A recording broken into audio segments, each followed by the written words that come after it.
Welcome back to Terpy, back with another video on the commercial grow space. We're starting out today's video in flower room 2 because we're going to be doing some tasks in here to finish off the build process in here. We're about 95% done in here, so let's go over what we have already done and what we're going to get to next. So in part 1 of the commercial grow build series, I didn't show you flower room 2, which is here. We've already done the tables, done the loop of the irrigation feed pipe. No drippers have been installed yet. One thing when installing these rolling benches that cost me a lot of time on redoing is in the instructions it said to set the height of these tables to the max. For my purposes, you should just set them to as low as possible and then adjust from there. There's no reason for it to be 6 inches higher than the lowest setting. I put it all to the lowest setting and then angled this side of the table up about a 1.5 inches on this side, and then it goes down to the max low on that side. That way that all the water drains to the end. We have all of our fans on the walls. They still need to be adjusted. As you can see that they're pointed down. Having them pointed down is just too direct on the plants. Having them straight out is more than enough airflow to get all areas. So we got 8 of those wall fans in here. Just like flower room 1, we have a humidifier over there and a humidifier over here. We'll walk down to the end is where our project is going to be for today. Oh, we do have the 2 V-flow fans up there above the lights in the center of the room, giving us nice air movement right in the center also. We already have our whip kits here with our valve, filter, and electronic valve. We also have another valve up here when it gets switched to a flexible tube that goes to the tables. We do have a mount that goes from the wall to here to keep this stationary, which we still need to do. Have the pipe that goes straight to here. We still have to install this last whip kit right here, which is our drain to waste. Since we have 8 tables, we already have 8 installed. This is the 9th one. It would be considered the drain to waste because it goes up and then down, and then it will connect to our drain pipe, which we will be installing in today's video.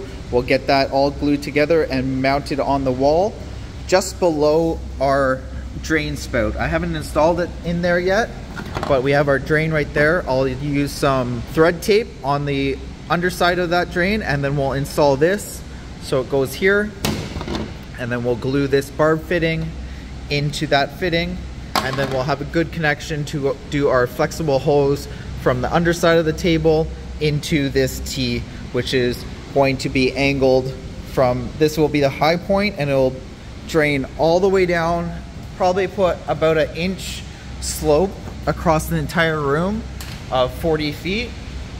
And then as we get to the end, it will do a 90 and a 90 again, and it will go into the flower room 1, which I showed you in the last video, is where we have our sump pump, which pumps all our drain to waste out the building into a drain located outside the building. Next project we're gonna get to is connecting this wire, which is our open sprinkler, to our valve. So each table is on its own zone, so we'll be doing 1 strain per table in every, just like this in all the rooms, other than our pheno hunt that we currently have going on in flower room 1. Back in flower room 1, giving you guys a quick update on day 10 of veg since we transplanted these clones into the grow bags. We've been training them with a different technique of topping, and it's been turning out really well, almost getting an even canopy across the entire room. So let's take a quick look. So here's that blue Skittles plant that I've been showing you.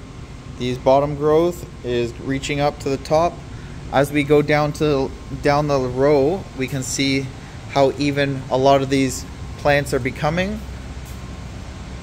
This is actually, blue Skittles is the least even strain, showing signs after we've been topping. Here's a Tropicana cherry. See how evenly the top is now? We've got probably 6 or 7 tops even there. We're waiting for these bottom 2 or 3 to reach up also. So we're trying to get the whole room looking like that. Over here on the Sunday driver, we have a nice circle of even tops and 1 or 2 nodes that are sticking up in the center. So we have removed the fan leaves off of that just to even it out. And over the next 2-3 days, we will see this plant perfectly level at the top. So it's like that across the entire room. Here's Grease Monkey showing a nice even top now. And then we got sour diesel here. This plant is a lot more stretchy than the other plants, but we are starting to see the same even top. Just a couple nodes here, and then we'll be completely even. Over here on the larger clones that we've been training to try and keep smaller so they even out with here, we can see that they're pretty much the same height now. So we've been doing a lot of training on these ones. Not only did we do the aggressive topping down here, but now we are starting to do the same technique on topping that we have done on that side of the room, showing great signs. Everything's looking really healthy. We are still seeing some purpling on the stems, but no other signs of deficiencies on any of the leaves or in the roots, no pest signs. So we're just gonna keep an eye on it. And if there's no other signs of negativity on these plants, we don't even have to worry about it. Over here on the feminized seeds, I've come in here and done a huge de-leafing, just because when you're growing seeded plants, the fan leaves just get so big. So it's a good idea to come in here and really strip these down, not only to get the same bushiness effect as we do on the clones over there, but also to allow light to get to these lower areas to grow up. This Macnana, well, all the Macnanas are super strong and healthy. We're trying to slow this plant down so we can keep an even canopy across the entire room. Over here on the regular seeds, pretty even canopy for how many different strains we have here. So I will jump in here next and do a huge de-leafing, because we cannot have huge broad leaves like this. What strain is this? Cherry cookies? That's ridiculous. We need to definitely thin this out, all these plants, and then so we can get some better airflow into the centers of these. Super healthy. Everything's looking very vigorous. I'm very happy with how this room is going along so far. Okay, so that's it for day 10 update. I'll check back in with you guys tomorrow and more progress next door in flower room 2. This is still day 10 of veg. I'm just getting back in here about an hour and a half before the lights shut off, just so I can do that last table back here of the de-leafing, just to even out the canopy quite a bit more. And then the plants will go to sleep for the night, and then we'll finish off the drip emitter. Okay, so I just got finished up doing that entire table behind me. Took me about 45 to 50 minutes of de-leafing that regular seeds. There's 125 plants on there. So let's take a quick look at them. Okay, so we got all the leaves still on the table there. All we did was remove the large fan leaves. You can see where I took them away. 1, 2, 1, 2. And then a few small leaves at the top of each of the plants, just to thin out the table quite a bit, because there are a lot of plants on this table. If these were all feminized, we would be about past due for flipping these to flower. But since we have 3 rows of female plants like the other 7 tables, we're just trying to get those smaller plants over there a little bit bigger before we flip to flower, but they're pretty much ready. I give it probably 3 more days and then we'll be flipping this room into flower. But overall, all these plants are super healthy, nice and green, no deficiencies on the leaves or any of the plants. We do see some purpling on some of the plants, but that's not a big deal because we're not seeing any other signs of nutrient deficiencies, stress, or any bugs, pests in here. We have not treated for any bugs yet. I think I'm going to spray these plants down and the growing medium a couple times before we flip to flower, just to ensure that we have no bugs going into flower. And then about week 1 of flower, we'll add some predator mites in here as reassurance, making sure that this entire crop is safe and there's gonna be no bug problems. Okay, so I forgot my time-lapse camera and tripod the other day, so just gonna give you a quick update of the work that I got accomplished. I ended up taking out the valve like this that was located here, so we have just a straight pipe now. I've already filled this tank with water, so up until that valve there's no leaks. Next step is to open that valve and see if there's any leaks up to here, and then we'll do the same tests along to here, and then we'll prime this pump. I've seen a lot of comments in the last video that you're concerned about this pump being dry at any point. This pump can pull water. If this pump is 15 feet above the water source, it can pull water to it. Pump is designed to be mounted like this and even higher than the water source. So we have no issues there. Somebody also commented on a valve making this pump dry and leaving it on. This pump has a feature in it that if it senses there's no water in it, it'll shut it off immediately, not causing any damage to the pump. So those two concerns don't need to be any concerns going forward. And other comments about having these tanks overfill, that was just a one-time thing over there when I was learning the system. Adding a cross tube between these two tanks just adds another opening to these tanks where it could cause a leak. So I rather go with not having the cross tube and having the fact of this might be overfull. On the fill side of things right here on the back side, which is this water source, there is a Hudson valve inside, so it will never get above this level. If the fill line is left on, it'll automatically shut off at this level. The only concern is this other line when it's coming out of the pump and into each of the tanks, that it might overfill if somebody's not paying attention on water levels. So today's project is, actually I also got this put in for the yesterday also for the hose bib. I already got this Teflon taped so there will be no leak between these two. I just need to cut a small piece of PVC to put in here, and then we got a hose bib coming out the top of the tank or top of the pump. Okay, so the next project on the list is we have a small leak coming from this fitting right here, the blue one going into the black one. I don't think I put enough thread tape on there, so I'm gonna have to take that whole section apart, put some more thread tape on there, put it back together, and then we'll have to test the water again. I originally had this filled with water. I put it all in here, which showed us the leak at the bottom, so I transferred all back over to here. Now we'll fix the leak and then do it all over again, put the water over here and see if we've resolved the issue. So I'll throw you on the time lapse until I get that done.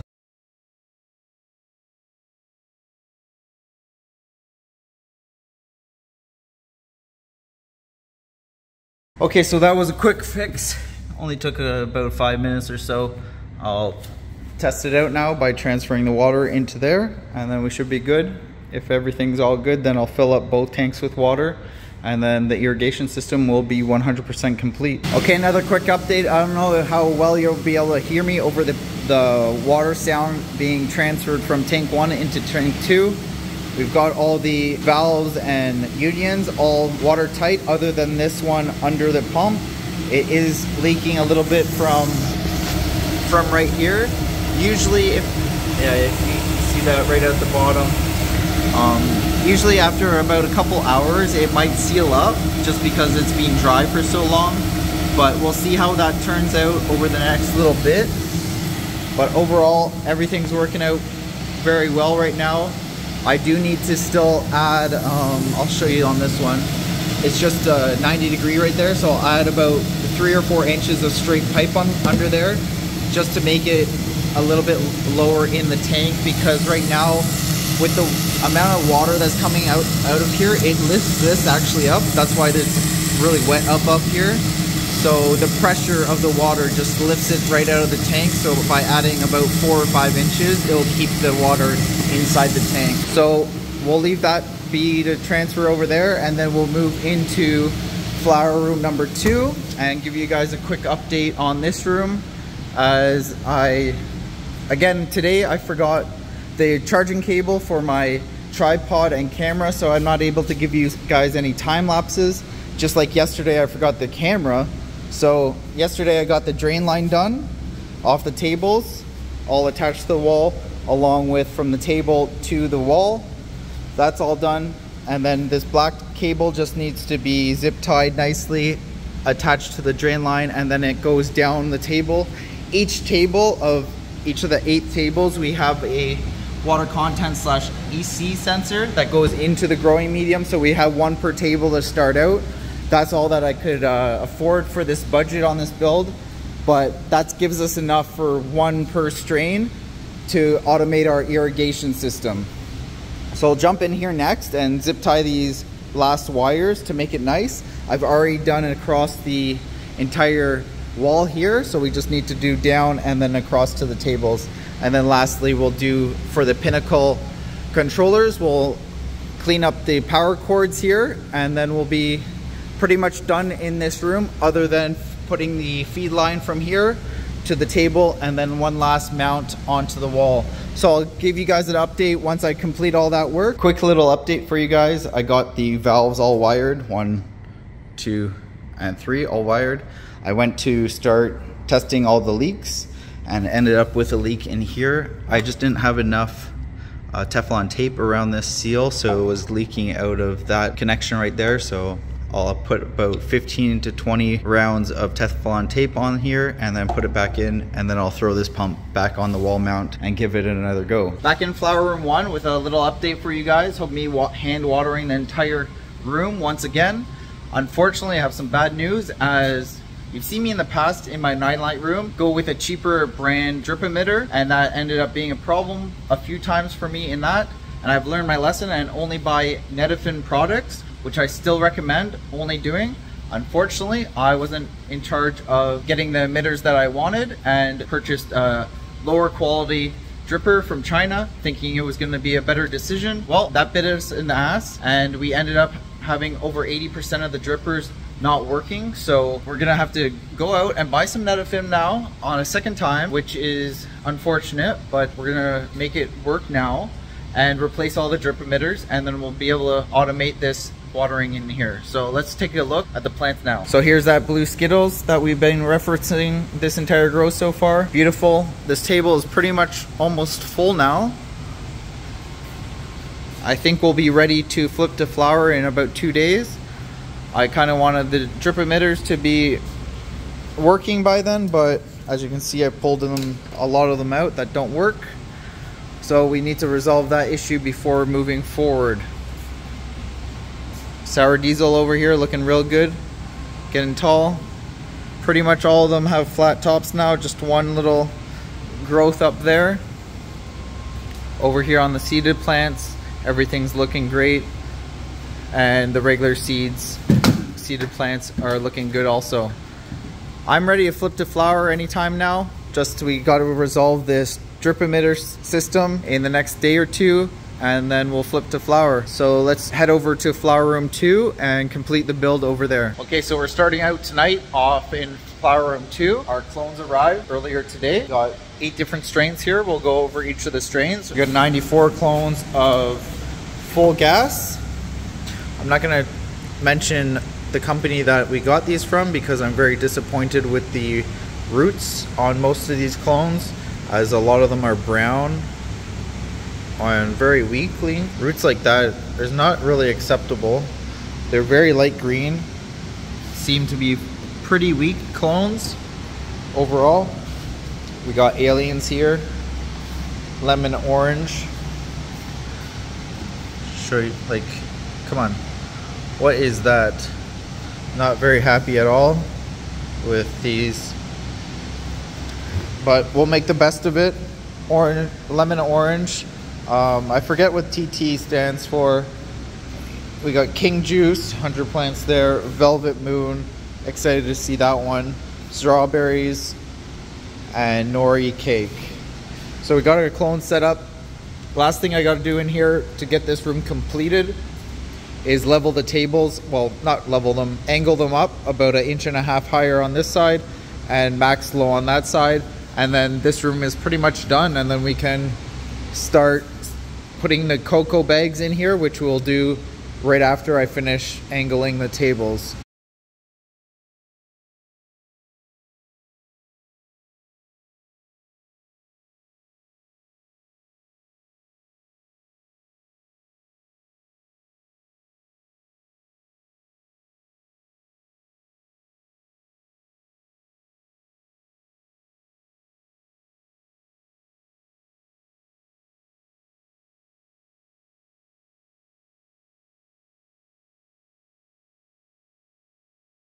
Okay, so I just finished up the leveling of the tables. So there's slope from one end to the back end where the drain is located. That took a little bit of time just because I'm doing it by myself, completed now. So let's move on to moving those cocoa bales into each aisle. I think we need 8 per table. So we'll spread those out across the room.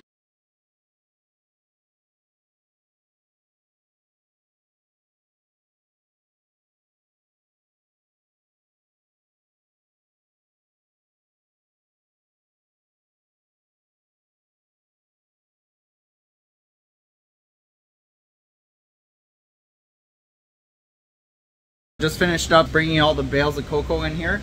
I'm gonna leave everything at room temperature for the environment for the clones overnight. That way this cocoa growing medium isn't too hot, since it's been sitting out in the building where there's no air conditioning. And you guys probably noticed in the video previous to this covering the facility that the water temps are a little bit higher than ideal. That is because we haven't got a air conditioning system installed in the irrigation room yet. That will be resolved in a short little bit. Just need to get the funds for to do that. So that's next on the list to do. So in the event of our growing medium being a bit too high in temperature by sitting out there, we're gonna leave it in this room overnight, and then I'll come back in the morning and start the transplanting process on all of our clones here.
Okay, so we're in flower room 2, just finished up the transplanting of all the 800 clones that we got behind me. So they are in the 1.65 gallon cocoa / peat mix from Fast Grow. We'll go through the strains that we have. We have nori cake. Nice little clones there, eh? You guys like those? Those are the ones that we chose to not transplant. There's quite a few in here that are similar to that, but those are the numbers to fill the table. We got the strawberries right here. Here's a couple that we chose not to put in there. Really straggly roots. Quite a few over there. We got Velvet Moon here. Here's a nice real great clone that we paid good money for. How about this one over here? You guys like that one too? I don't. King Juice. Got a few right here. Real healthy clones, eh? Anyways, we're gonna keep this positive over here. We got Terpy Tatin. I don't know how to say this strain. We got that there. Lemon Orange. 100 there. Here's another. Look at that. No strength to that. Aliens. And the last one, the strain that I really wanted to get, Full Gas. That's the strain that they shorted us on. So we didn't even get 100 of those. We got 100, 100. My least favorite strain, we got 108. Go figure. King Juice, Velvet Moon, Strawberries, Nori Cake. So there's 800 clones there, transplanted. Took us about 10 hours, 2 people, me and my partner. That's one thing of this facility so far. We're a small team. It's just me and my business partner getting all this shit done, making this place work, and we'll be hiring after our first run of plants. Give you guys a quick update on day 13 of veg so far since we transplanted them. The lights have been on for about 3.5 hours, so the plants have woken up and are enjoying the light so far. So we have accomplished our goal with the style of topping that we've been doing in this room, and pretty much have a completely even canopy across the entire room. So let's take a look. So here's Blue Skittles. I'll get right down low for you guys. It is pretty much even now. There is about, I would say, 1 inch now between the top and the rest of the tops. So we have 1, 2, 3, 4, 5, and then the center one. So 6 tops on pretty much every plant. This is probably the least flat tops. Over here you can see these ones are even more flat than the Blue Skittles over there, and these are Tropicana Cherry. Sunday Driver, we still have the same flat top. So 1, 2, 3, 4, 5, 6, 7, 8, 9 tops on that one plant, all from that style of training for the tops. Over here we got Grease Monkey, 1, 2, 3, 4, 5, 6, 7 tops on that one, and that's not including like the secondary ones below the surface.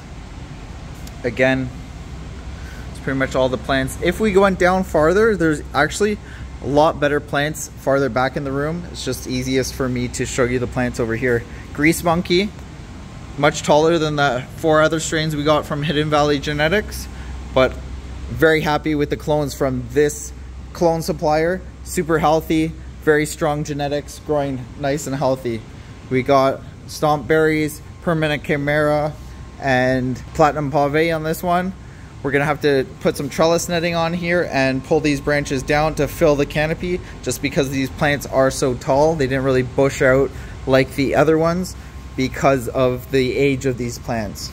Over here on the feminized seed table, I keep seeing comments saying I'm very risky running seeds in this room. I'm keeping a close eye on here. I'm in here 3 times a day looking at the plants, so I'm not too concerned about the male plants, which are going to be taken out very shortly, and then any Hermes that happen. I'm looking at these plants a couple times a day, so there's no worries of any issues happening in here so far. Overall, we're targeting a 1.1 VPD right now, and I think we're pretty much ready to flip to flower. So we'll be doing that tomorrow, and then the next step after that is adding our trellis netting support poles in here. I have to do that in this room and flower room too, but overall you can see just how full the table is already. We'll take actually a walk all the way down so you can see how full these tables are. Very happy with the outcome so far. Just got to get the trellis netting up, and these plants will be ready to be put into flower and stripped the bottom half of the plant for some lollipopping. Anyways, it's about 10:30 p.m. here. I'm gonna head home for the night, go have a few hours sleep, and then I'll be back here in the morning to start transplanting flower room 2 with the 8 different strains that we have over there. Quick update on day 14 of veg in flower room 1 now. The plants are looking amazing. Our entire environment is on point. The pinnacle controls have been amazing so far, keeping our environment exactly where I want it with my equipment choices. And I did get a couple comments and questions about where my dehumidifiers in this room. We're not using a single dehumidifier in this entire facility. Everything's run on reheat. I've spec'd the system, and then Pinnacle has designed and coded everything to completely keep the environment controlled exactly how I want it to be. So let's take a quick look at the plan. Sorry guys, I forgot to shut off the fans for that last clip, so hopefully you can hear me a little bit better now that the wall fans and ceiling fans are off. We can see just how nice and even the canopy has become so far. These Blue Skittles are amazing. That topping technique that we've been doing is establishing a very flat top now. You can see with this plant, we've got 1, 2, 3, 4, 5, 6, 7, 8, 9 tops, all from one plant without actually removing the very top peak. Very happy about that. Our canopy is nice and full. we are ready to flip to flower. So next step will be changing the light schedule and also lollipopping these plants to completely clear out the bottom section. One thing else I'm gonna do in this room is add under canopy lighting to one of these tables.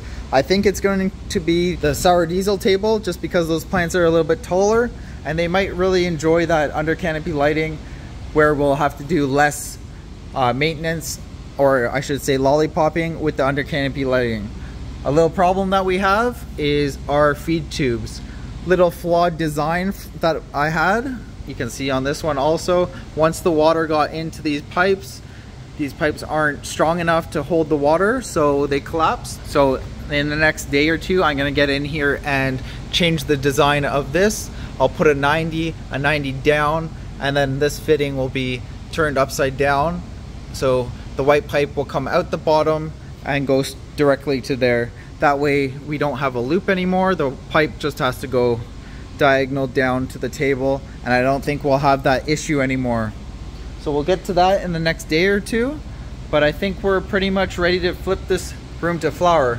One other thing I wanted to talk to you guys about that I think I mentioned earlier in the video is our clone situation. So we all know that the first two tables are seeded plants, which are from a ton of different breeders. Then we got the clones that I got from my grow tent room with the 3 different strains, and then here on over are clones from Hidden Valley Genetics. I want to talk about my experience with them. Hidden Valley Genetics, I had no issues with. I ordered my clones well in advance, a few weeks actually, maybe a month ahead of time, and they delivered right on the exact date that I requested to have my clones ready for, so no issues with that. This room was not completed, so I asked them to hold on to the clones for 2 or 3 days while I completed this room, which they did, no problem. So very happy with them for adjusting the schedule for my needs. But if we back up a little bit, previous to that, I actually was trying to buy 5 strains from another company that was supplying clones. They took our deposit, and then 2 days later, they said, oh, sorry, we can't actually provide the clones. You're gonna have to wait 3 to 4 weeks past that delivery date that you requested. So we had to adjust. I contacted Hidden Valley Genetics. They were more than happy to fulfill our needs, and we had no issues with that. That other company, we pushed the date back since we already had paid for them. It gave a large deposit on those clones, on the 5 strains that we originally wanted. And we said, okay, that other date will actually change for January 10th, which was over a month ahead of time, maybe a month and a half. And they said, okay, no problem. I actually changed it to 800 clones from the 500 we originally wanted from them. So we got 8 different strains. 12 days before our requested delivery date, they ended up saying, hey, your clones are ready. 12 days is a ridiculous amount of time ahead of our requested date. What am I supposed to do with clones that have no place to go for almost 2 weeks? So they said, no problem, we'll take care of the clones until then. Fast forward 11 days later, they send me a video of the actual clones. I say, those look pretty unhealthy. The roots are very weak and brown. Not only that, but the leaves are yellow. They said, oh, sorry, it's just the video. It'll be healthy when they arrive tomorrow. Don't worry. Fast forward to the next day, we get the clones. Not only that, but the 8 strains that we ordered, we order 100 plants per strain, which fills 1 table.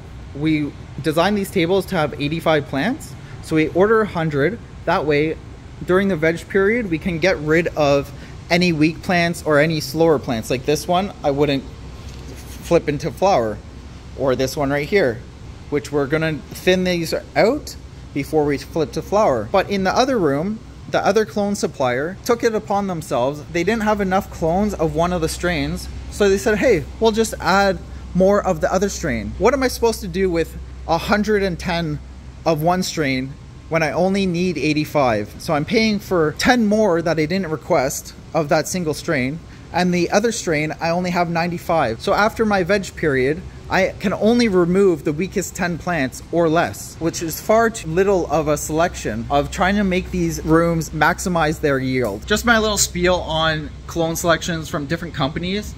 That other company is very well established worldwide, so I don't know why they're sending out such low quality clones and very weak. I had posted something about the cologne that I got on Instagram, and the feedback I got from my followers was actually the exact same situation that I have with them. Other people have bought hundreds of colognes from them and ended up having to get rid of most of theirs also, just because how weak they were. So pretty disappointed about that situation, so we won't be using them again in the future. I'm not going to mention their company name, but just be aware of not all cologne suppliers are equal. It is what it is. So here we are, day 14 in here. I'm gonna get in here and hand water this room, mix some new nutrients for this room, and then we're gonna head back over to flower room 2, since those clones have been finished getting transplanted, and we'll give those a hand watering also, and then we'll be done for the night. We'll probably be done by around midnight for tonight. It's just the grind that we've been on all day and all night so far, getting this facility running. Okay, we're in the irrigation room. I got the pump recycling on tank number 2 for flower room 1. We already got nutrients in flower room, or sorry, tank number 1. So that's not being utilized right now. We're just mixing the nutrients in tank 2, and then we'll combine the two after we've already completely mixed this tank. I still have a little leak to take care of. I have to replace this T right here because it's leaking from that fitting. So that's not a big deal. I'll take care of that in the next couple days. Over here we have our front row egg nutrients mixed up. We got part A here, and then we got part B with the Phozyme. I've already added front row SI, 100 milliliters of that into 1,000 liters of water. If you guys want to use front row egg nutrients, you can use the discount code terpyhighs on their website to receive 40% off. Or if you're in Thailand, Oregon Green is the location where you want to get front row egg nutrients. Oregon Green is a great hydroponics store that has been helping me out quite a bit while being in Thailand, as it's pretty hard to find good quality products that I'm used to using along with good quality products. So check out Oregon Green and front row egg nutrients. Okay, so let's add part A. It's been mixing in here for 10 minutes when we put front row SI in. So now we'll just add part A. That's the first jug. And then we'll go over back, get the second jug.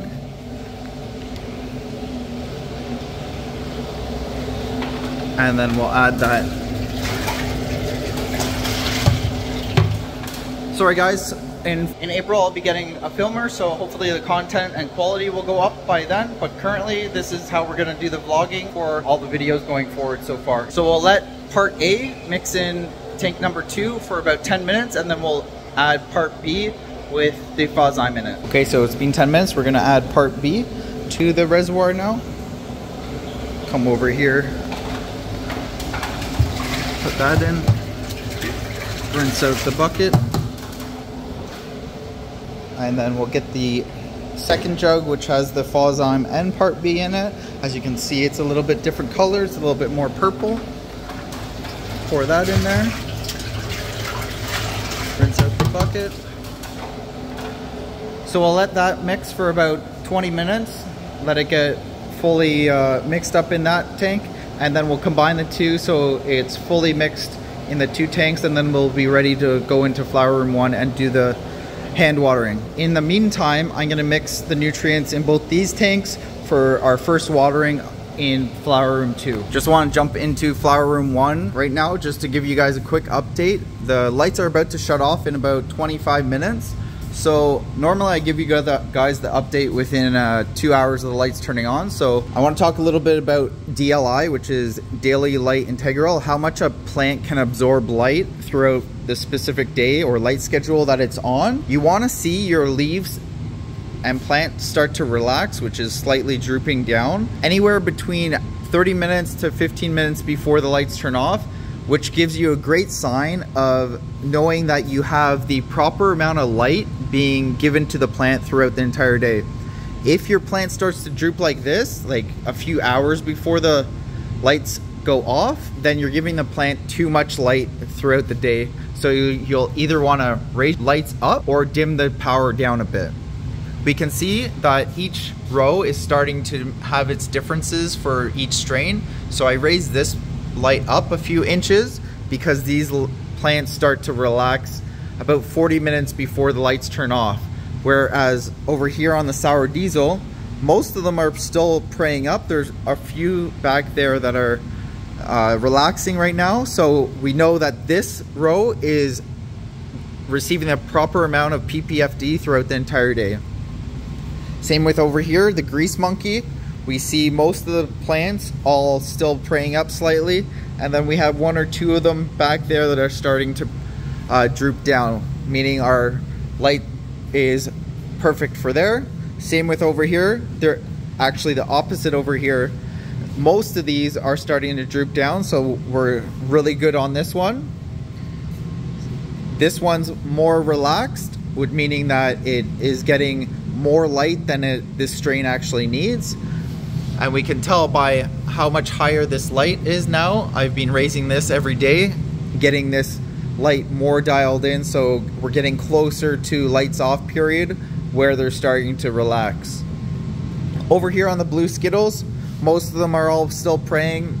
These plants are super strong, these genetics. I'm super happy to see here. We've got a completely full table about 20 minutes before the lights shut off, and most of them are still praying up, meaning that we could push them a little bit harder, but seeing how healthy they are, I'm gonna keep them going the exact same way that they are. Not gonna overdo it like I've done in the past. We're just gonna keep on cruise control. So that was just a quick update before the lights go off. We'll jump back into flower room 2 and get our hand watering done for that room right after the transplanting was completed.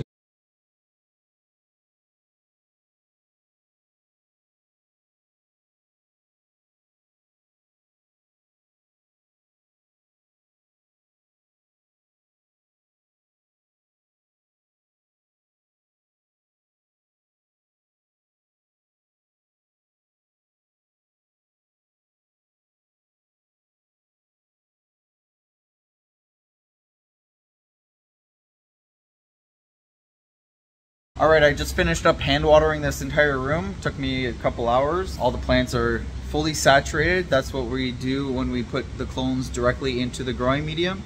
Fully saturate the medium, almost over watering it.